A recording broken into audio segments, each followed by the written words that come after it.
앉으시겠습니다. 갑자기 이런 생각이 들어요. 성경을 읽을 때 제가 보통 일어나서 읽게 되는데 정 일어서서 성경을 읽을 체력이 좀 달리신 분들은 그냥 앉아서 읽으셔도 무방하겠습니다. 그래서 성경 읽는 시간에 앉아서 읽는다고 이렇게 눈치 보거나 그러지 않으시기 바랍니다. 제가 갑자기 생각나서 말씀드려요. 제가 어떤 때 들으니까 어떤 성도는 일어나서 성경 읽기가 너무 힘들다고 그렇게 이야기하시기 때문에 우리 이교수 모치님 오랜만에 교회 오셨는데 걸음이 너무 힘드신 모치님이십니다. 그래서 성경을 읽으실 때 힘드신 분들은 제가 공식적으로 이렇게 말씀을 드리니까 참조하시고 거동이 불편하고 정말 다리가 아프신 분들은 앉아서 성경 봉독하셔도 괜찮겠습니다. 좋죠? 네. 오늘은 이제 제가 그동안 교회에 관한 말씀을 3번에 걸쳐서 제가 시리즈 말씀을 전할 때는 이렇게 좀 나눠서 전하면 더 좋겠다 싶어서 주제가 하나인데 3번에 걸쳐서 이렇게 말씀을 나눌 필요가 있을까 생각되지만 이게 나눠서 말씀을 전하니까 저 자신도 복이 되고 우리 성도님들께도 복이 되시리라 믿습니다. 제가 오늘 예배당에 들어왔는데 예배당 들어오기 직전인가요? 김연기 선교사님이 저한테 문자를 보내오셨어요. 지난 주간에 코로나 확진이 된 것 같아서 자가진단 키트로 검사했지만 음성이 나왔고 근데 열이 있고 목이 따끔따끔하고 그렇게 좋지 않은 상황인데 기도 부탁을 해오셨고 우리 성도들과 함께 기도했을 때 열도 다 내리고 정상으로 회복되었고 근데 오늘 아침에 문자를 보내신 것은 미얀마에도 여전히 코로나로 인해서 각 지역들마다 교회들이나 집회를 허락하지 않기 때문에 대면에서 예배를 갖지 못한다라고 이야기를 해 주셨습니다. 그래서 계속 기억해 주시고 선교사님의 안전과 건강과 미얀마 사역을 위해서 기도해 주시면 고맙겠습니다. 자, 오늘 이제 교회 감추어져 온 신비라는 이제 3번째 말씀인데 잠깐 복습하는 차원에서 여러분 교회는 예수님의 몸이다라고 말씀을 드렸고 그리고 2번째로는 교회는 예수님의 성전이 된다라고 말씀을 드렸습니다. 그 의미적으로 볼 때 몸이라는 것은 생명적이고 유기적인 관계 예수님과 우리는 연합되어져서 떨어질 수 없는 영원히 우리를 지키시고 보호하시는 우리 주님의 사랑의 관계 예수님이 우리의 머리 되시고 우리는 주님의 몸이고 몸된 우리는 함께 지체된 생명적 유기적인 관계다라고 말씀을 드렸고요. 그리고 성전이라는 의미는 기능적인 측면에서 구약 성경에 이제 이스라엘 백성들이 성전에 나아가서 하나님께 죄를 용서받게 되었는데 바로 제사장이 성전에서 백성들의 죄를 중보하면서 그들의 죄가 용서받는 그 기능적인 의미가 오늘 이 시대 이 말세에 하나님이 교회를 세워주셨는데 이 교회가 바로 기능적인 측면으로 온 세상을 향해 우리 교회가 하나님 앞에 불신자들을 제사장의 역할을 감당하며 이 세상에 소금과 빛의 역할을 감당해야 된다라는 측면의 말씀을 전해드렸습니다. 그리고 성전은 굉장히 아름답고 귀중한 구약 성경의 이스라엘 백성들에게 있어서는 절대적으로 빼놓을 수 없는 것이 성전이었는데 이제는 예루살렘에 세워진 성전이 아니라 그 성전은 사라졌지만 우리 주님께서 구원받은 성도들의 마음속에 성령을 주심으로 우리의 몸이 성전이다. 그래서 이 성전은 기능적인 측면에 세상을 향해서 어떠한 일을 우리가 해야 될 것인지 그리고 우리가 주님 앞에 거룩하게 이 땅을 이 세상을 살아가야 한다는 측면의 말씀을 살펴보았습니다. 이제 오늘은 이 교회 감추어진 신비 동일한 제목으로 3번째 말씀을 전하지만 오늘 이제 끝으로 신부라는 사실.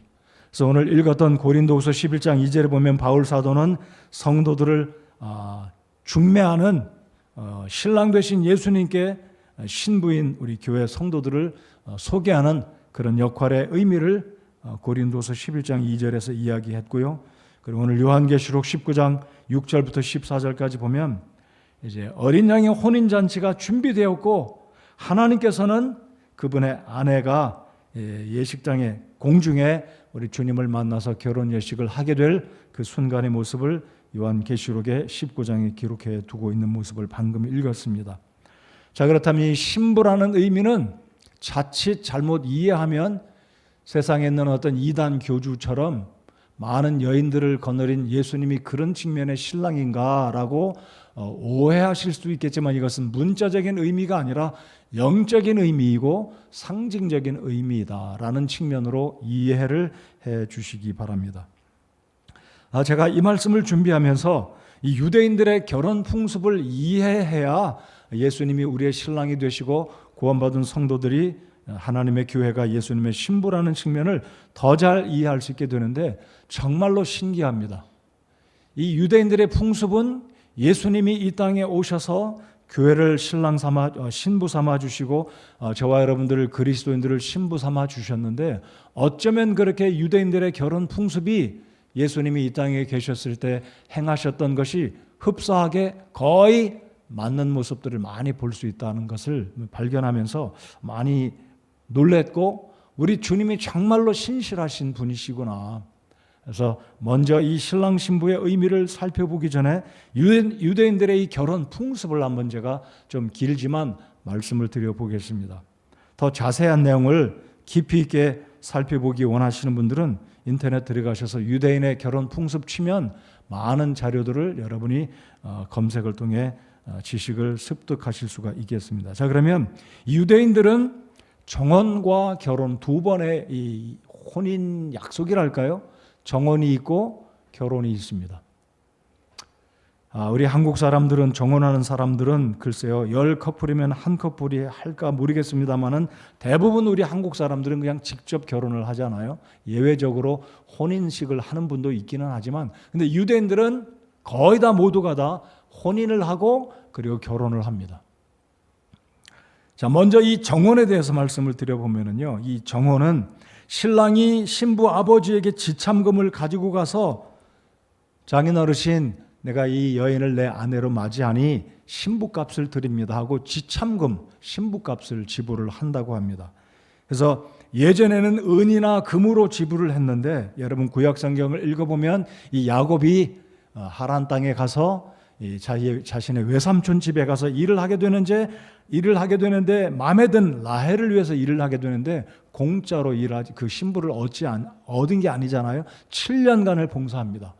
레아와 라헬을 위해서 14년간을 봉사하고 그 두 딸을 아내로 맞이하는 모습이 이런 유대인들, 히브리인들의 상식적인 관례가 있었기 때문이다라는 것을 우리가 이해하면 좋겠습니다. 두 번째로 이 정혼의 과정에서 이 정혼은 신부의 집에서 잔치가 열립니다. 우리가 방금 부른 신랑 되신 예수님께서 오실 때 그 마태복음 25장의 열처녀의 비유, 근데 이 열처녀의 비유는 잘못 이해하고 잘못 적용되는 경우가 많아요. 오늘도 제가 찬송가를 부르다 보니까 기름을 준비하지 못하면 천국에 못 간다는 이게 좀 해석하기가 좀 어려운 구절이긴 한데요.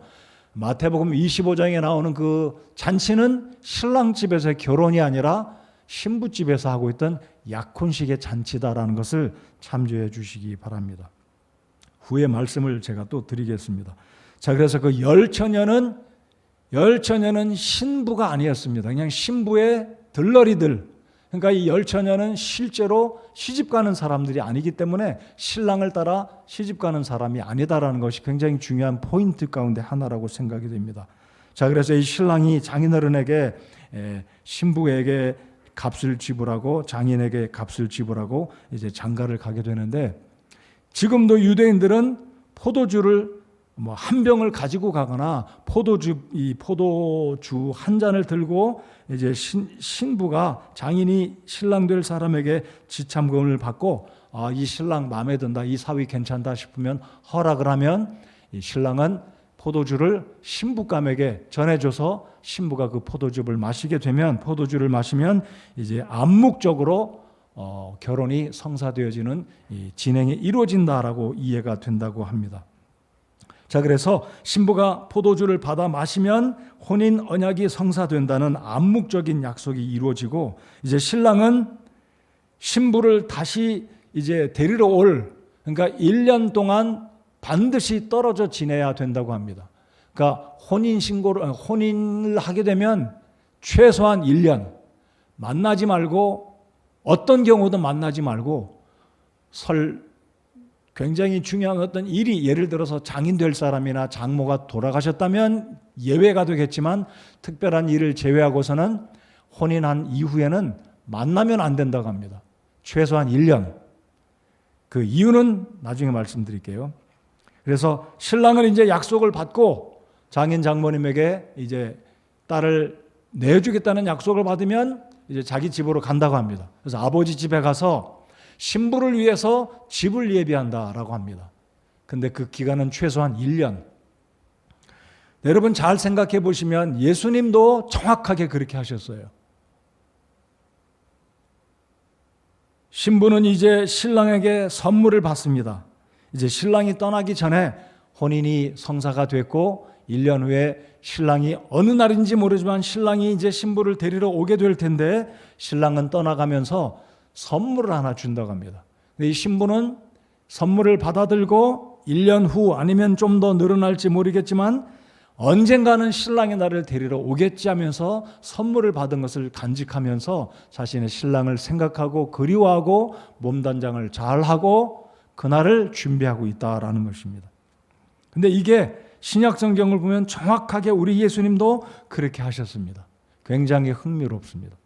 자, 이제 결혼을 말씀드리면 그렇게 혼인 약속이 있었고 이제 결혼식을 하게 되는데 신랑 신부 모두 다 혼인 준비를 합니다. 이제 신랑은 혼인 약속을 받아들인 이후에 아버지 집으로 돌아가서 이제 일평생 자기 아내와 신부와 함께 살 집을 마련하게 된다고 합니다. 그리고 이 신랑도 언제 자기 신부 데리러 갈지 자기도 그날을 모른다는 거예요. 그 아버지만 안다는 겁니다. 신랑감의 아버지만. 그래서 아버지가 아들아 너 이제 됐다. 이제 내 신부 데려와라 하면 그제서야 신랑이 기뻐가지고 남자친구들, 들러리들과 함께 신부 집으로 간다는 얘기입니다. 그러니까 신랑도 모른다는 거예요. 그러니까 성경에도 정확한 그런 표현이 있지 않습니까? 인자가 다시 오실 날은 예수님도 모르고 오직 아버지만 아신다. 이 유대인들의 결혼 풍습과 똑같이 성경에 그렇게 기록이 되어 있습니다. 자, 이제 결혼을 위해서 신부는 신랑이 이제 오게 되면 나팔을 불고 온다고 합니다. 그러면 멀리서 동구박 어디에선가 나팔 소리가 나고 남자들이 오고 그 1년 전에 자기를 데려가겠다고 한 신랑이 오면 신부는 빨리 이제 준비하고 떠날 준비를 하고 이제 혼인을 위해서 준비한다는 거죠. 그러면 옆에 있던 이 신부의 들러리들도 같이, 왜냐하면 유대인들의 결혼은 밤중에 열린다고 합니다. 밤중에 열리면 신부가 신랑을 따라 시댁으로 가야 되는데 길을 밝히기 위해서 등불을 들고 있어야 된다는 얘기입니다. 이게 유대인들의 풍습이라는 거죠. 그래서 지금도 유대인들은 저녁이나 밤에 결혼식을 합니다. 우리 한국 사람들은 그렇지 않잖아요. 어제 제가 결혼 주례를 했는데 2시 50분에 결혼 예식이 시작됐어요. 참 독특하죠? 저녁도 아니고 점심도 아니고. 근데 유대인들은 전부 다 저녁이나 밤에 결혼식을 한다고 합니다. 자, 그래서 이제 결혼하는 날이 되면 결혼 예식을 할 때까지 신랑 신부가 만나면 이제 신랑은 신부를 데리고 아버지 집으로 가서 이제 결혼식을 하는데 결혼식이 열리기 전까지 신랑 신부는 금식하면서 자신들의 몸가짐을 돌아본다라고 합니다. 그리고 신성한 결혼을 위해서 하나님이 그들을 축복하시도록 자신들의 생각과 몸가짐을 돌아보고 하나님 앞에 잘못된 부분은 없는가 돌아보고 결혼을 위해서 금식하며 잘 준비한다고 합니다. 그러니까 굉장히 정중하게 결혼식을 준비한 이 모습이다라고 생각됩니다. 자, 이제 결혼 예식이 열려지면 이 사람들은 후파라는 이 천막을 친다고 합니다. 이들은 결혼식을 예식장에서도 하기도 하지만 전통적인 유대인들의 결혼은 야외에서, 옥외에서 하게 되는데 사방 약 2m, 가로 세로 2m가량의 4개의 기둥을 세우고 그 기둥 위에는 천막을 치는데 이 천막을 가리켜서 후파라고 합니다. 이 후파를 치고 하는 결혼은 유대인들에게 상식적이고 모든 결혼에 예외 없이 이 후파를 치고 그 후파 아래로 신랑 신부가 손을 맞잡고 후파를 통과한다고 하는데 그 이유는 오래된 이 유대인들의 전통인데 그 근거는 아브라함이 하나님께 언약을 받을 때 한밤중에 바깥으로 하나님께서 아브라함을 불러내어 이르시기를 하늘의 별들을 보라. 하늘의 수많은 별들을 보고 이 별들처럼 너의 자손들이 많아질 것이다. 그 근거해가지고 사방이라는 것은 네 개의 방위, 우주를 말하기 때문에 이 유대인들, 히브리인들은 반드시 결혼식 할 때 가로세로 2m의 이 기둥을 세우고 그 위에 천막을 치고 그 밑으로 통과하면서 자신들의 조상 아브라함이 하나님께 받았던 그 축복의 약속을 기억하고 자신들의 삶 가운데도 하나님이 복 주실 것을 그렇게 믿고 기대하면서 후파를 통과해 간다고 합니다. 자, 그래서 이 신랑 신부는 후파에 들어서기 전에 제가 지난주에도 말씀드렸듯이 신부는 오늘날도 얼굴에 면사포, 베일을 가린다고 합니다. 그리고 후파에 들어서기 전에 이제 얼굴에 베일을 덮어주고 신랑은 신부를 7바퀴 돌고 그리고 신부에게 반지를 끼워주고 독특한 것은 신부는 신랑에게 반지를 안 끼워준대요. 재밌죠? 신랑만 신부에게 반지를 끼워준다는 거예요. 그 의미는 이 반지가 징표로, 정표로 당신은 나의 소유물이요, 내가 당신에게 값을 주고 산 그런 의미를 지닌다고 하는 매우 독특한. 그래서 유대인들은 오늘날도 결혼할 때 신부는 반지 준비하지 않고 신랑이 신부에게 반지를 끼워준다고 합니다. 그리고 이 반지는 절대로 글씨를 새기거나 거기에 뭐 볼록하고 오목하고 이런 거 새기지 않고 동그랗게 아무런 글자나 칼로 이렇게 새기지 않고 그 의미는 나름대로 신부에게 상처를 주지 않는 둥그란 표면에 어떤 거친 것이 없이, 그래서 이것은 신랑이 그만큼 신부를 아끼고 상처 주지 않는 그런 나름대로의 또 상징의 의미가 있다고 합니다. 아마 오늘 이 시대 유대인들 가운데 진짜로 신랑 신부 예물 교환할 때 신부는 신랑에게 반지를 안 주는지는 잘 모르겠지만 정통 유대인들의 결혼식에서는 신랑만 신부에게 반지를 준다고 합니다. 자, 그래서 이제 신랑 신부가 이제 후파를 통과하고 결혼 예식이 진행이 되면 신랑 신부는 이제 7일 동안 결혼 예식을 진행한다고 합니다. 7일간 결혼 잔치가 열린다고 합니다. 그래서 7일 동안 신랑 신부는 신방에서 함께 지내고 이제 이 결혼 예식이 시작될 때 이 후파 아래에서 유리잔을 하얀 천으로 감싸고 이제 신랑이 오른발로 밟아 깨트리면서 그 유리가 깨트려지는 소리가 날 때 모든 청중들, 하객들은 소리를 막 질러서 신랑 신부의 결혼 예식을 축하한다고 합니다. 이 유리를 깨는 것은 약간 미신적인 의미가 아마 성경과는 상관없는, 성경 시대와는 상관없는 것이라고 생각이 되는데, 유리잔이 깨어질 때 어떤 좋지 않은 것들, 악한 영들, 이런 것들이 두 사람의 새로운 가정의 출발에 신혼의 행복한 그 어떤 좋지 않은 것들이 깨어져 버리고 나가기를 바라서 아마 그런 의미로 깨버린다고 합니다. 자, 간략하게 제가 이 유대인들의 혼인 예식과 결혼 예식을 알려드렸습니다. 혼인 예식은 신부 집에서 사위가 이제 장인 장모님 앞에서 예식을 간단히 치르고, 그리고 신랑은 이제 신부 집을 떠나 최소한 1년 동안 얼마나 보고 싶겠어요? 그리고 1년이 지나는 어느 날 아버지가 이제 아들아 가라 그러면 이제 신부를 데리러 간다는 이야기입니다. 우리 예수님도 그렇게 하셨어요. 여러분 요한복음 14장에 보면 예수님이 천국으로 가셨어요. 그러면서 뭐라고 말씀하십니까? 내가 다시 와서 너희를 데려가겠다. 그리고 또 예수님 뭐라고 그러셨습니까? 14장 2절에 너희를 위하여 처소를 예비하러 가노니 그랬습니다. 그러니까 예수님도 유대인 자신이셨지만 하나님이신 우리 예수님께서 신부인 교회를 선택하시고 우리를 구원하신, 우리를 신부 삼아 주시고 정확하게 그렇게 하셨다는 겁니다. 아버지 집으로 가셨잖아요. 그리고 우리를 위해서 영원한 천국을 예비해 주고 계시는 우리 주님의 신랑 되신 그 예수님의 사랑과 놀라운 섭리를 볼 때 이 얼마나 참 재미있고 흥미롭고 우리 주님이 신실하신 우리의 신랑이신가. 자, 이제 본론으로 들어가서 주보를 보시면 신랑이신 그리스도께서 신부를 위해서 하신 일이 무엇인가 살펴보겠습니다. 과연 우리의 신랑 되신 예수님이 무슨 일을 하셨는가? 첫 번째는 우리가 알고 있듯이 우리의 신랑 되신 예수님은 신부를 극진히 사랑하셔서 자신의 목숨을 버려 우리를 정결케 하셨습니다. 자, 에베소서 1장을 한번 열어보시겠습니다. 우리가 본문으로 삼고 있었던 에베소서 3장의 말씀, 자, 에베소서 1장 4절을 보시면 지난번에도 제가 1장 4절을 여러분과 함께 읽었는데요. 자, 1장 4절에 보면 작정이란 말이 나오는데, 이 작정이란 말은 말 그대로 예정이다. predestination, predestined, election, chosen. 소위 장로교회 사람들이 말하는 예정이란 말과 작정이란 말은 거의 똑같은 의미라고 생각되는데요. 4절을 다시 한번 읽겠습니다.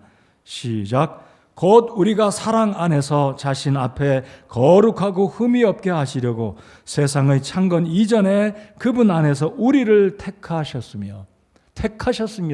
이 택했다는 의미는 우리를 구원해 주시려고 택했을 뿐만 아니라 우리를 성전으로 택해 주셨고 우리를 신부로 택해 주셨다는 거예요. 우리가 태어나기도 전에, 아주 오래전, 천지가 만들어지기도 전에 우리 하나님은 우리를 예수님의 신부로 택해 주셨다. 그런데 택해 주시는 그 과정에서 목적이 무엇이라고 말씀합니까? 무엇을 위해서 우리를 택해 주셨다고요?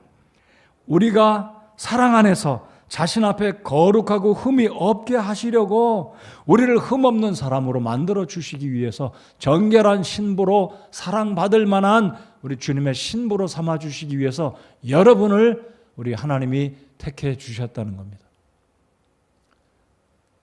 얼마나 감사한지 모르겠습니다. 그래서 우리 주님은 우리를 그렇게 사랑하셨는데 어떻게 사랑하셨습니까?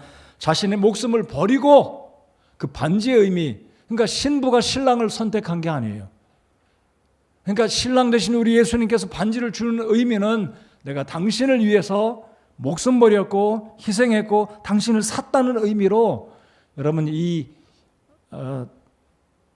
택했다는 의미는 예수님이 자신의 목숨을 버리고 십자가 위에서 피 흘려 죽으신 그 의미, 그 반지의 의미가 바로 이런 깊은 유대인들의 결혼 풍습 속에도 들어있다는 것입니다. 두 번째, 우리 신랑 되신 예수님은 우리를 위해서 이제 결혼잔치, 혼인잔치를 준비하고 계십니다. 여러분, 혼인잔치 준비하는 거 쉬운 일 아니잖아요. 오늘날도 혼인잔치 준비하려면 돈 많이 들잖아요. 진짜 많이 듭니다. 저는 저희 아들들 요즘에 장가 좀 갔으면 좋겠는데 이놈들이 장가 갈 생각을 잘 안 하는 것 같아요. 여러분, 우리 예수님께서 오늘 읽은 요한계시록 19장에 보면 어린 양을 위한 혼인잔치가 다 준비되었다라고 주님 말씀하십니다. 여러분, 우리 예수님께서 저와 여러분을 위해서 혼인잔치를 준비하고 계시다는 것, 여러분 기대하십니까? 기대가 되십니까? 여러분 신부라는 거 믿겨지시고 그렇게 믿으시나요? 우리 예수님께서 우리를 위해서 공중에서 7년 동안 혼인잔치, 아까 제가 말씀드렸죠. 신랑 신부가 7일 동안 결혼잔치를 한다고 하는데 7년 동안, 그래서 이 다니엘의 70일에와 7년과 또 연관이 있습니다. 그래서 우리 예수님이 우리를 위해서 혼인잔치를 준비하고 계십니다. 뿐만 아니라 처소를 준비하십니다. 영원히 우리가 살아갈 천국의 집을 준비하고 계십니다.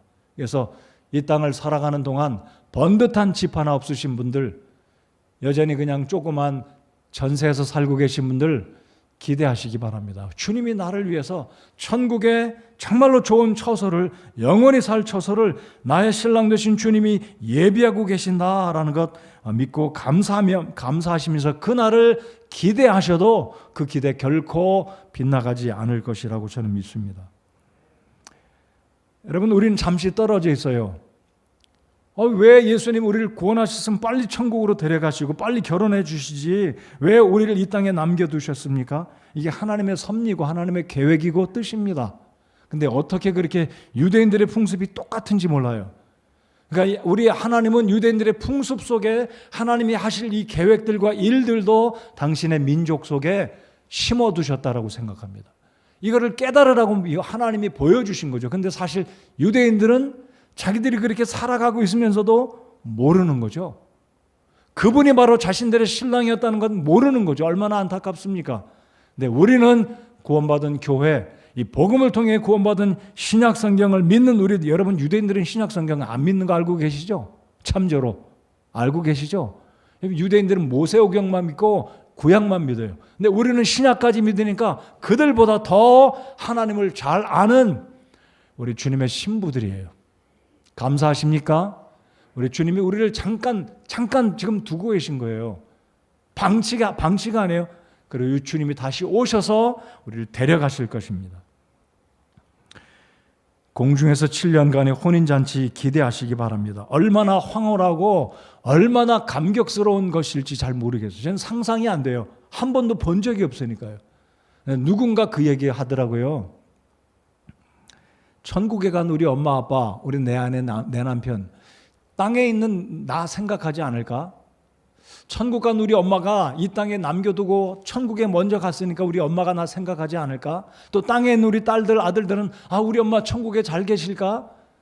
전혀 그런 걱정하지 말라는 이야기가 있어요. 왜 그러냐면 천국은 너무너무 좋아가지고 이 땅에 있는 생각할 겨를이 없다는 거죠.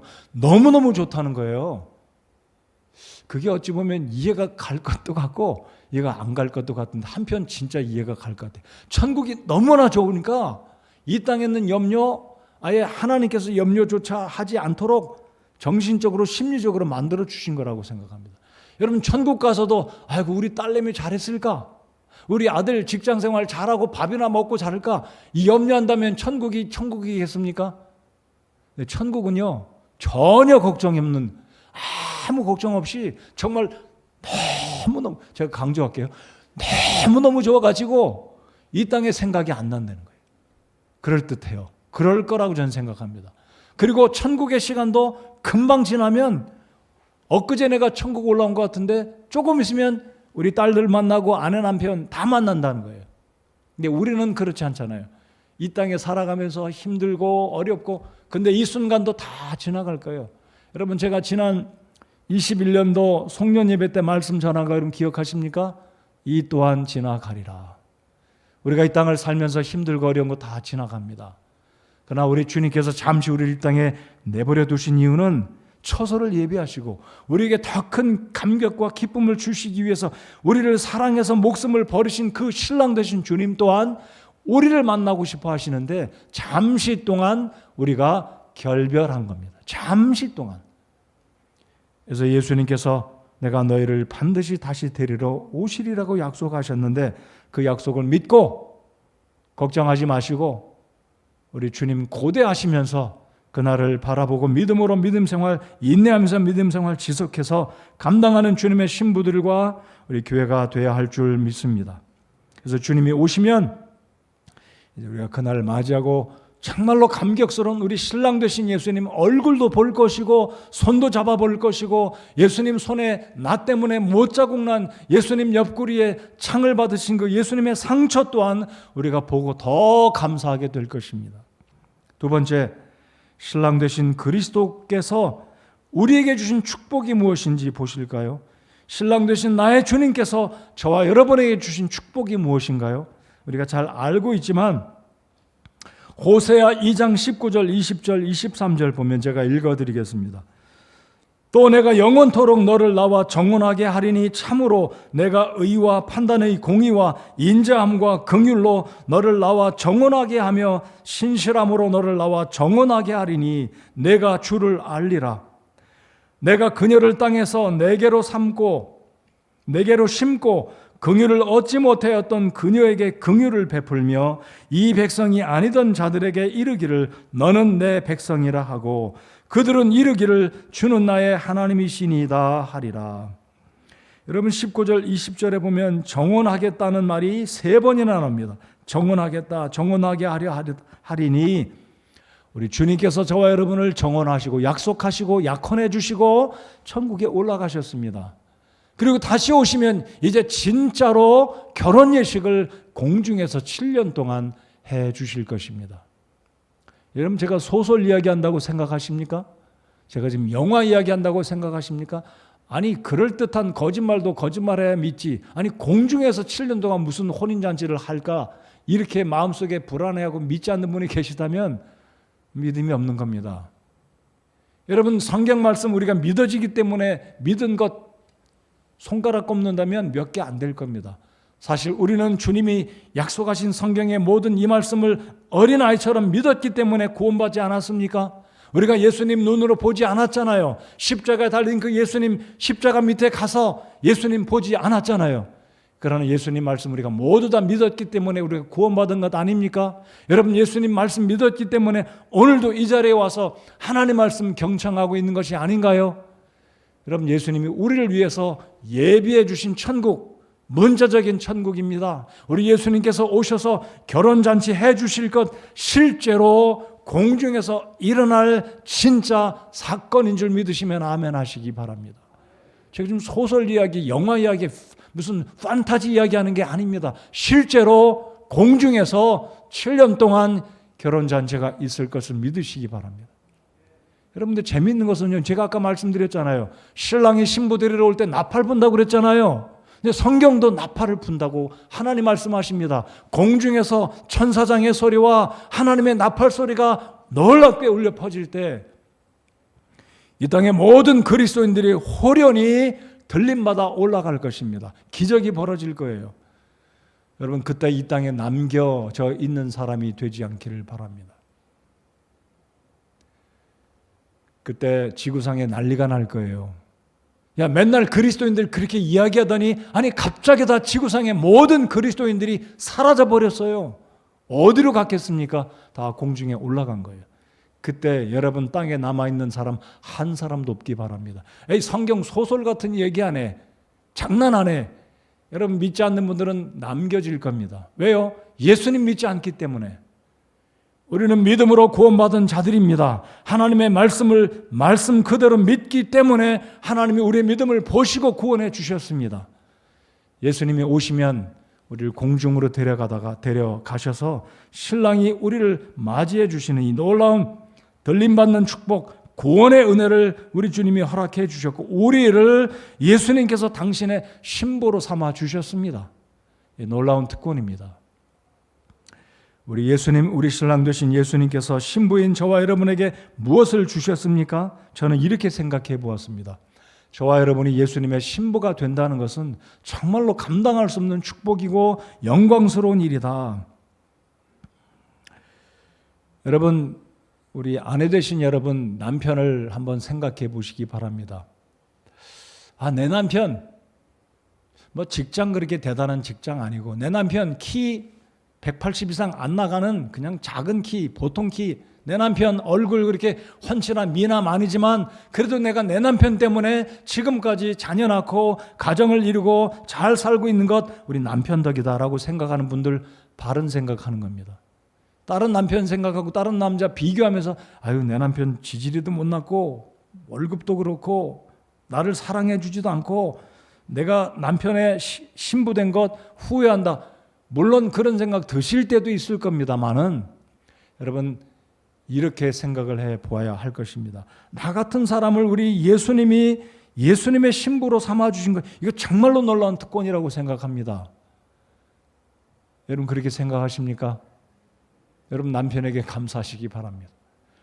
특별히 여러분 남편이 아니라 여러분 남편에게도 감사하셔야 되겠지만 우리 모든 그리스도인들, 우리의 신랑 되신 예수님, 나 같은 사람을 구원해 주시고 천국도 예비해 주시고 우리 주님의 신부 삼아 주신 이 특권과 영광을 우리가 감사해야 한다는 것입니다.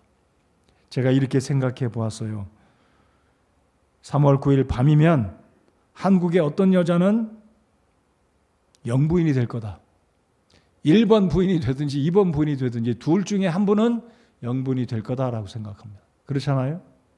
일반적으로 제가 말씀을 드립니다. 여러분, 대통령의 아내가 된다는 것은 굉장한 특권이고 여인으로서, 아내로서 굉장한 복이다라고 생각합니다. 그런데 우리 예수님이 어떤 분이신가요? 예수님은 온 우주를 창조하신 우리의 하나님이신데 그분의 신부가 된다. 물론 문자적인 육체적인 신부가 아니라고 이미 말씀을 드렸습니다. 그러나 우리가 실제로 영적으로 예수님의 신부가 되었다는 것 얼마나 큰 특권이고 축복이고 영광스러운 일이 아닌가요? 여러분 그렇게 믿으십니까?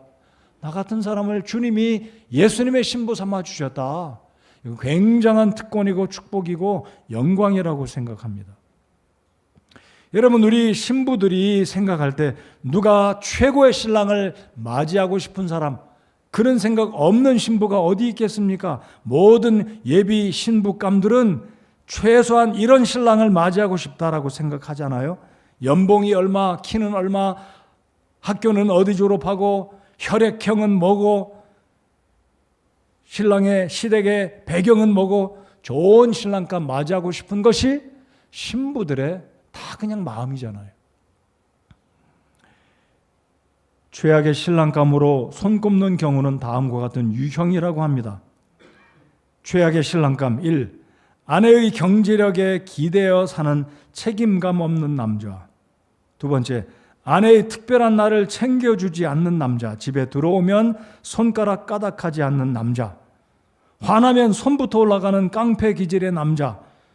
툭하면 밖에서 한턱 낸다고 남자들에게, 친구들에게, 회사 동료들에게 아내의 허락도 없이 돈 펑펑 쓰는, 아내의 마음을 졸이게 하는 남자. 이런 남자들이 최악의 신랑감이라고 합니다. 반면에 최악의 신부감은 다음과 같은 사람이라고 합니다.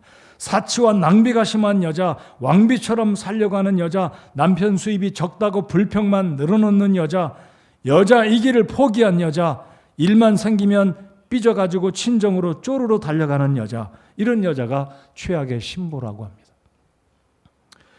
저와 여러분, 우리 예수님의 신부이자 한 아내를 둔 남편이자 한 이 땅에서 남편을 둔 신부입니다.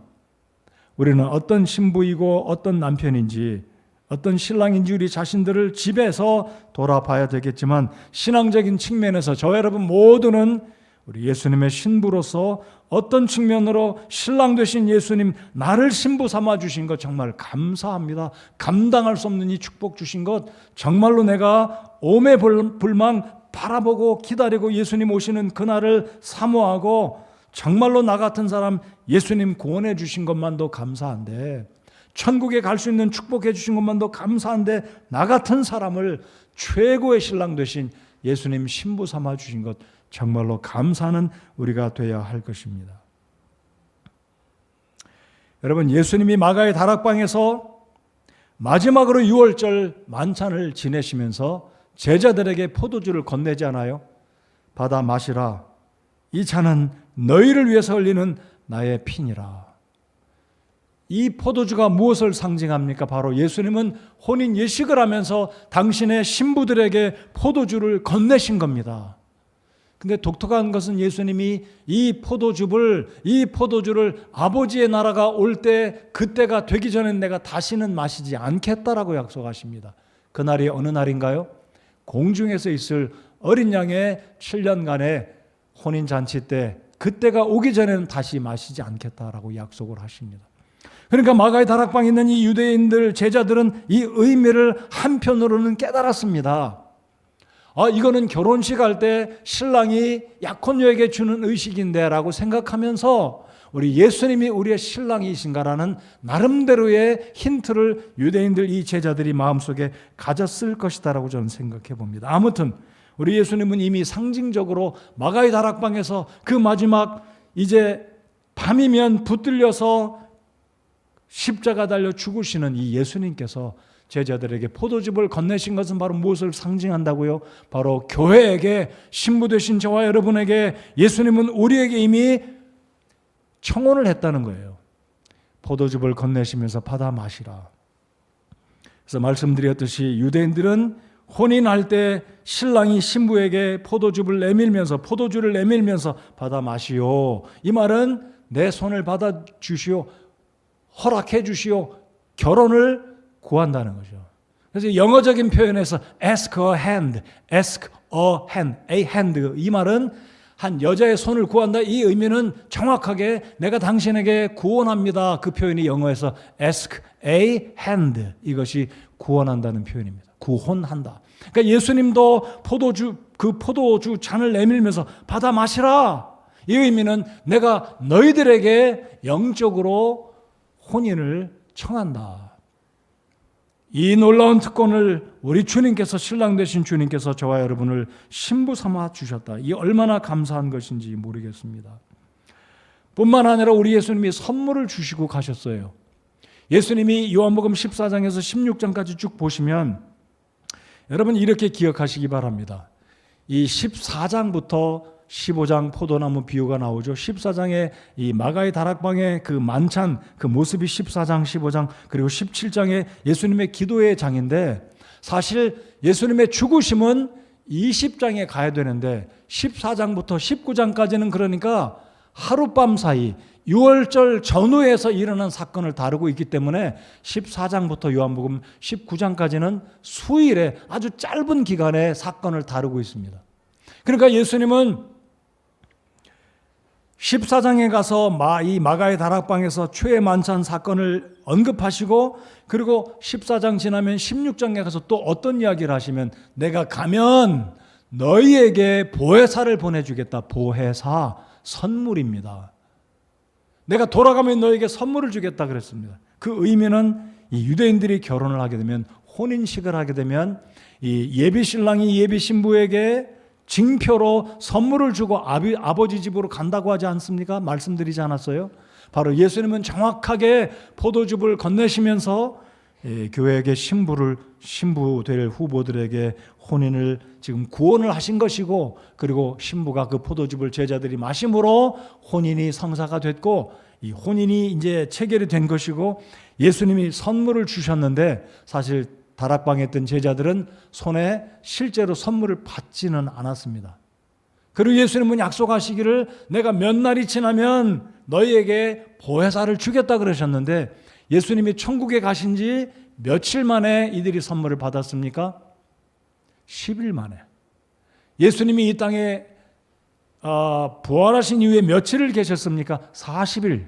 그리고 오순절날 성령이 임하시지 않았어요? 그러니까 예수님이 승천하신 이후에 10일 만에 약속하신 약속을 보내주신 겁니다. 그 약속의 선물이 무엇이었습니까? 오순절날 무엇이 내려왔어요? 성령님. 그러니까 우리 신랑 되신 예수님은 교회에 보혜사 성령을 주신 것입니다. 그러니까 오늘 신부된 저와 여러분에게도 우리가 구원받은 이후에 우리의 신랑 되신 예수님은 구원의 선물, 가장 큰 선물 이외에 또 다른 선물이 무엇이냐면 성령님을 선물로 주셨다는 거예요. 놀라운 약속. 우리 예수님의 그 유대인들의 혼인과 결혼의 풍습의 모습을 정확하게 예수님이 우리에게 행해주고 계시다라는 것입니다. 얼마나 놀랍습니까? 우리 주님이 우리를 그처럼 사랑하고 계신다는 겁니다. 그래서 하나님께서 이 교회를 예수님의 몸으로 삼아주시고, 그리고 성전 삼아주시고, 그리고 신부 삼아주신 것은 이 놀라운 미스테리가 아닐 수 없어요. 아니 어떻게 우리 같은 사람을 신부 삼아주시고, 우리 같은 사람을 성전 삼아주시고, 우리같이 추하고 더러운 사람 속에 하나님의 성령이 들어와 계시면서 우리를 성전 삼아주셨는지, 이거 신비가 아닐 수가 없어요. 도저히 구약적인 개념으로는 있을 수 없는 일이 지금 일어나고 있는 겁니다. 여러분, 구약의 성전은 정말로 최선의 것, 최고의 것, 정결한 것으로 하나님의 성전을 만들었습니다. 제가 지난주에 말씀드리지 않았습니까? 성전에 드려질 돌 한 조각도 예루살렘에서 다듬고 정으로 깎아 만든 게 아니라 하나님의 성전에 시끄러운 소리가 나지 않기 위해서는 멀리 다른 곳에서 돌을 다듬어다가 예루살렘에 와서 성전을 조립했다라고 말씀드리지 않았습니까? 그토록 하나님의 성전은 지을 때도 최상의 자료로, 지을 때도 최선의 준비로 성의와 정성으로 하나님의 성전을 지었습니다. 죄인들이 들어가지 못합니다. 들어가면 죽습니다. 근데 우리 같은 사람을 하나님께서 성전 삼아 주셨다는 것은 놀랍지 않을 수가 없는 거예요. 우리 같은 사람을 주님이 신부 삼아 주시고 우리에게 이 또한 놀라운 성령님을 선물로 주신 것은 얼마나 우리를 사랑하시는 신랑 되신 예수님의 멋진 배려, 그 약속, 하늘로 올라가신 이후 10일 만에 우리 주님은 성령을 보내주시고 오늘 이 시대에도 예수님을 믿고 구원받으면 그 사람에게 즉시로 성령께서 들어가시고 떠나지 않으시고 그 사람을 성전 삼아주시고 성령의 능력으로 우리를 지키시고 인도해 주신다는 사실입니다. 감사하십니까? 자, 그래서 이제 우리 신부가 신랑 되신 주님을 위해서 해야 될 일, 해야 될 의무가 무엇인가요? 첫 번째, 신랑 되신 우리 주님을 사랑해야 됩니다. 여러분, 결혼식을 앞둔 신부가, 예비 신부가 마음속에 딴 생각하면 되겠습니까? 속된 표현으로 고무신 거꾸로 신고 다른 남자 찾아가면 되겠습니까? 안 되잖아요. 신랑 되신 예수님 혼인하시고 이제 우리를 데려가실 나의 신랑이 오실 때까지 그분을 사모하고 기다리고 정결하게 몸과 마음을 가짐을 잘하고 이 세상을 사랑하면 안 된다는 겁니다. 그러니까 우리가 예수님, 신랑 되신 예수님을 제껴놓고 다른 사랑하면 그 사랑이 뭐냐면 세상을 사랑하는 순간 우리는 주님의 신부로서 의무를 저버렸다라는 거예요. 물론 우리 그리스도인들이 세상을 사랑했다고 해서 신부의 자격이 박탈되거나 천국에 못 들어가는 것은 아닙니다. 왜요? 우리가 가끔가다 믿음이 연약해져서 세상을 사랑할 수도 있기 때문입니다. 그러나 우리의 마음 중심에는 다시 회복하고 주님께 우리의 마음을 들여서 주님만 사랑하는 정결한 주의 신부가 되어야 하는 것이 우리의 가장 중요한 의무이자 사명이라는 것입니다. 믿으십니까? 그래서 우리 신부된 우리의 사명은 우리를 이처럼 사랑한 우리의 신랑 되신 예수님을 사랑해야 된다는 겁니다. 우리를 위해서 목숨을 버리신 그 주님, 나 같은 사람을 주님이 불쌍히 여기시고 구원하시고 자신의 생명을 버리시고 신부 삼아 주셨고 선물도 주신 그 주님. 여러분, 구약 성경에 보면 아름다운 픽초가 있어요. 아름다운 픽초. 여러분, 이 리브가가 신랑감, 자신의 신랑감 이삭을 소식을 듣습니다. 여러분, 이 아브라함이 자신의 아들 40살 된 이삭을 결혼시키기 위해서, 당시에 40은 오늘날 40과 좀 차이가 있는 개념이라고 생각합니다. 아무튼 이삭이 40이 넘도록 장가를 못 가자 아브라함은 가나안 땅에 있는 여자들을 아무나 데려다가 자기 며느리 삼고 싶지 않아서 고향 땅으로 자신의 노종을 보냅니다. 엘리에셀이 주인의 명을 받들고 젊은 주인 이삭의 신부감을 구하러 하란으로 가게 되는데 드디어 만났습니다. 하나님, 내 주인의 아들의 신부감은 이런 사람이면 내가 그 사람 하나님의 신부감인 줄 알겠습니다. 나에게 먼저 물을 따라주고 내가 물 달라고 하지 않았는데도 물을 주는 그 사람, 나에게뿐만 아니라 낙타에게도 물을 주는 사람이면 저 사람이 바로 하나님이 예비하신 내 주인의 아들의 신부감인 줄 믿겠습니다. 그런데 리브가가 나타나서 진짜로 물 달라고 하지도 않았는데 엘리에셀에게 물을 줍니다. 약대에게도 물을 줍니다. 낙타에게도 물을 줍니다. 올컨이 바로 저 사람이 하나님이 예비하신 우리 주인의 신부감이구나. 그리고 이제 들어갑니다. 라반의 집에 들어가서 이래서 내가 왔다고 하니까 하나님이 예비해 주신 신부가 이제 그 이삭의 신부감 있던 리브가의 이제 아버지가 그렇습니다. 너 저 사람 따라갈래? 아니면 며칠 더 이제 시집 가면 친정에 오기 쉽지 않으니까 아닙니다. 내 당장 따라가겠습니다. 신랑 얼굴도 본 적도 없는데 당장 가겠다는 거예요. 지체하지도 않고.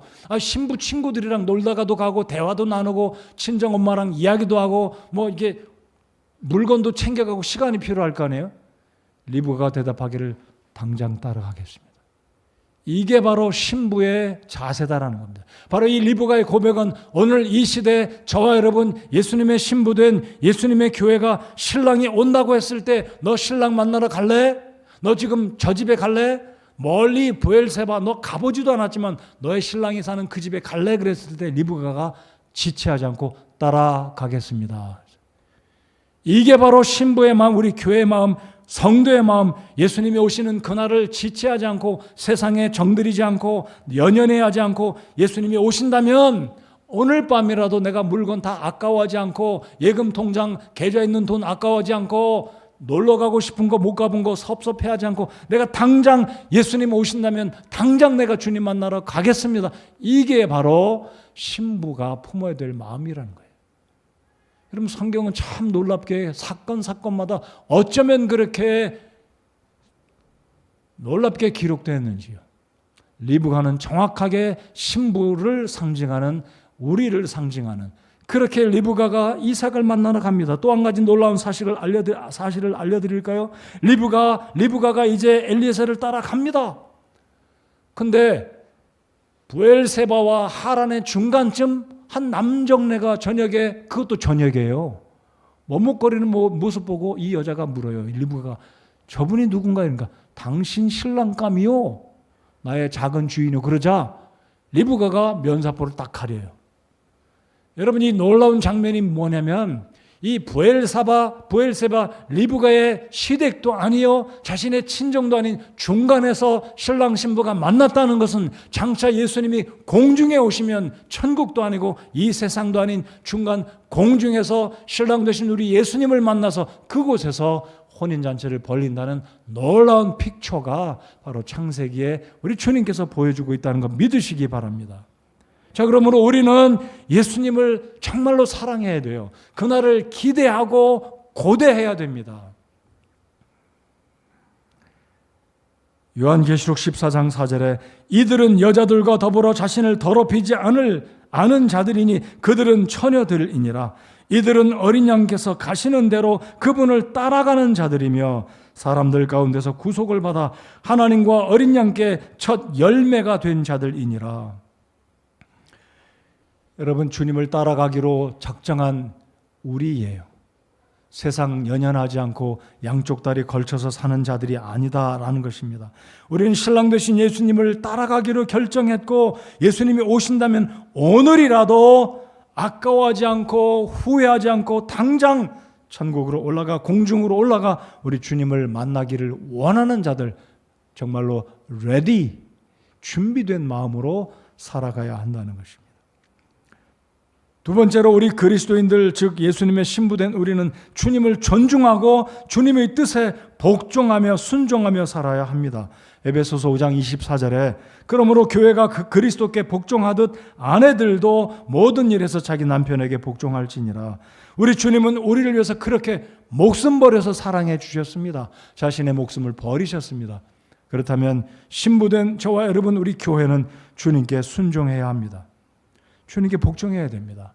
그러므로 교회는 우리 주님의 권위에 복종하고 하나님 말씀에 순종하고 교회에 주신 사명, 복음을 전하라는 이 사명을, 이 세상의 소금과 빛의 역할을 감당하라는 우리 주님의 명령에 순종해야 된다는 사실입니다. 자, 요한계시록 여러분 17장을 한번 열어보시기 바랍니다.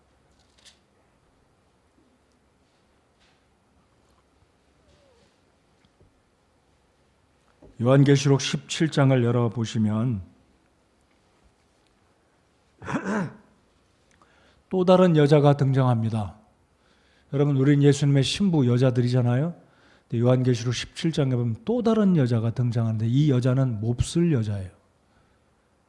자, 17장 다 피셨으면 3절부터 5절까지 보시겠습니다. 이처럼 영 안에서 나를 광야로 데리고 가니라. 내가 보니 한 여자가 신성 모독하는 이름들로 가득하고 7 머리와 10 뿔을 가진 주홍색 짐승 위에 앉아 있더라. 그래서 소위 말하는 붉은 말을 탄 여자입니다. 계시록에 나오는 붉은 말을 탄 여자예요. 4절 다 같이 읽겠습니다. 시작. 그 여자는 자주색 옷과 주홍색 옷을 차려 입었고 금과 보석들과 진주들로 꾸몄으며 가증한 것들과 자기의 음행으로 인한 더러운 것으로 가득한 금잔을 손에 가졌더라. 붉은 말을 탔고 붉은 옷을 입고 호화스러운, 여러분, 붉은 옷을 입은 여자들 다 나쁜 건 아니잖아요. 근데 자주색, 주홍색 옷을 차려 입었다, 이 말은 쉽게 말씀드리면 굉장히 화려하다 이거예요. 치장한다. 어떻게 치장합니까? 진주와 금과 보석과 다이아몬드, 온갖 보물로, 온갖 보석으로 치장을 한 겁니다. 근데 결정적인 것은 가증한 것들과 자기의 음행으로 인한 더러운 것으로 가득한 금잔을 손에 가졌더라. 이 여자의 이름은 5절, 그녀의 이마에 한 이름이 기록되어 있었는데 신비라. 여기서 말한 신비는 교회를 가리키는 미스테리를 말하는 또 다른 동일한 것은 아닙니다. 신비라, 큰 바빌론이라, 땅의 창녀들과 가증한 것들의 어미라 하였더라. 바로 사탄을 의미합니다. 사탄의 추종자를 말합니다. 여러분, 우리는 예수님의 여인들이에요. 예수님의 신부입니다. 근데 또 다른 여자가 나오는데 이 여자는 사탄에게 속한 여자입니다. 온갖 세상의 것들로 치장하는, 세속적인 것으로 치장하는, 그리고 간음까지 했어요. 무엇으로 간음했습니까? 하나님을 저버리고 세속의 것으로, 사탄적인 것으로 자신을 죄악 가운데, 그리고 이 여자가 들은 금잔은 그 속에 온갖 추한 것들로 가득 들어있는 거예요. 그녀의 이마에 한 이름이 기록되었는데 신비라, 큰 바빌론이라. 여러분, 바빌론은 그러니까 세상의 종교를 의미합니다. 하나님을 대적하는 세상의 모든 포스, 모든 세력들, 세상의 모든 종교들, 거짓된 종교들, 거짓된 사탄적인 지도자, 거짓된 적그리스도, 이 모든 악한 것들을 대표해서 상징적으로 이 여자를 상징합니다. 여러분 잘 기억하십시오. 우리는 예수님의 여자들, 예수님의 신부입니다. 교회는 예수님의 정결한 신부이지만 이 세상에 또 다른 여자가 있는데 이 여자는 사탄에게 속한 음란한 세속적이고 세상적인, 하나님을 대적하는, 좋지 않은, 결국 심판을 받겠죠. 그래서 우리는 이런 모습을 살펴보면서 나는 어떤 모습으로 살고 있는가? 여러분, 우리는 구원받은 예수님의 신부임을 믿고 감사하시기 바랍니다. 여러분, 구원받은 사람은 다시 이 신분을 되돌이킬 수 없어요. 우리 예수님과 이혼할 수 없습니다. 우리 영적인 서류에 이혼해가지고 예수님과 우리 결별했다, 이거 할 수 없어요. 이런 거 이야기 성경에 없는 이야기지만 제가 그냥 이렇게 비유적으로 이해하기 쉽도록 말씀을 드립니다. 우리는 예수님과 이혼할 수 없어요. 이혼한다는 말은 천국 못 간다는 의미일 수 있고 혼인잔치에 못 간다는 말이에요. 그러나 우리는 그렇게 될 수 없는, 하나님께서 우리를 창세전부터 작정하시고 우리를 선택해 주셔서 영원히 우리가 예수님의 보혈로 구원받고 예수님의 신부로 성령의 인을 쳐진 사람은 다시는 구원을 상실하지 않고 예수님의 이 신부된 이 놀라운 특권 잃어버릴 수 없습니다. 할렐루야. 이럴 때는 할렐루야를 제가 하고 싶어요. 우리는 할렐루야 잘 하지 않는데 정말로 우리 구원받고 예수님의 신부된 이 놀라운 특권과 이 영광스러운 이 신부는 상실할 수 없어요. 그럼에도 불구하고 우리가 잊지 말아야 될 것은 이 음녀처럼 세상을 사랑하고 세상의 종교적인 모습으로, 우리가 세속적인 모습으로 살아간다면 우리가 정결한 예수님의 신부로서 자격을 우리 주님이 부여하셨지만 그런 모습으로 살아간다면 주님 만날 때 얼마나 부끄럽겠습니까? 만날 거예요, 다. 여러분 그렇게 믿으십니까? 내가 구원받은 사람이라면 내가 믿음이 연약할지라도, 하나님 앞에 좀 부족할지라도 휴고될 거 믿으십니까? 맞아요. 그게 성경적으로 옳습니다. 다 휴고될 거예요. 그런데 이 땅을 살아가면서 정결하게 주님의 신부로 준비하지 않고 세상은 사랑하고 여기에 나오는 이 음녀처럼 세상적인 걸로 가득 자기를 영적으로 치장하고 쫓아가면서 살아간다면 주님 만날 때 얼마나 부끄럽겠어요. 올라가긴 올라가요. 신랑 만날 겁니다. 얼마나 부끄럽겠습니까? 남들 다 칭찬받고 상 받는데 얼마나 부끄럽겠어요. 겨우 구원받으니까 바울 사도가 말한 것처럼 부끄러운 구원받는 거죠. 달랑 구원만 받은 거예요. 그러므로 성도 여러분들, 우리는 예수님의 신부입니다. 제가 어제도 결혼식장 가서 주례를 하는데 신랑 신부가 얼마나 멋지고 듬직하고 예쁘고 좋은지 모르겠어요. 신랑 신부 보고 마음 나빠지는 사람은 나쁜 사람입니다. 그렇죠? 신랑 신부 보면 얼마나 마음이 편해져요. 좋아져요. 이 의미는 우리가 예수님을 만날 때, 주님 제가 신부의 모습으로 주 앞에 섰을 때, 우리 주님이 나를 바라볼 때 어여쁜 나의 신부야. 내가 신부를 기다렸다. 그런 칭찬의 소리를 듣는 저와 여러분 되지 않겠습니까? 주님을 사랑하고 청결한 믿음, 타협하지 않는 믿음, 순수한 성경적인 믿음을 가지고 교회를 사랑하고 이 땅을 살아갈 때 믿음으로 살아가는 주님이 다시 오실 때 그날을 기대하고 사모하는 예수님의 정결한 신부로 우리가 살아갈 때 그날 우리 주님이 정말로 우리를 기쁘게 맞이해 주실 것입니다. 결론을 맺겠습니다. 우리는 예수님의 몸입니다. 우리는 예수님의 성전입니다. 우리는 또한 예수님의 신부입니다. 신부라면 정말로 깨끗해야 됩니다. 몸도 마음도 주님을 만날 때, 신랑을 만날 때 정말로 정결한 신부가 돼서 그 주님께 내 모든 것을 드리고 결혼식 때 정말로 흡족하게 사랑하고 사랑받고 나를 구원해 준 그 주님 만나서 감격하고 내가 이 땅을 살아올 때 영적으로 간음하지 않고 도덕적으로 윤리적으로 그 교리적으로 믿음적으로 내가 충성되게 주님의 몸된 교회를 잘 섬기다가 영적으로 정결한 마음으로 살다가 이제 왔습니다. 주님 저를 구원해 주신 거 감사합니다. 이런 마음으로 이런 몸과 마음으로 우리 신랑 되신 예수님을 만나야 할 줄 믿습니다. 우리는 몸과 마음을 정말로 준비해야 됩니다. 예수님이 언제 오실지 모르지만 우리 아버지 하나님이 신랑 되신 예수님께 보내실 때 가라 하시면 물론 저는 예수님도 그날을 알고 계시다라고 저는 믿어요. 예수님이 하나님이시니까. 그러나 인자 되신 예수님, 인성을 지니신 사람이신 예수님은 모르실 수 있다는 거죠. 그러나 예수님 속에 있는 신성 되신 우리 예수님, 하나님이신 예수님은 그날을 다 아세요.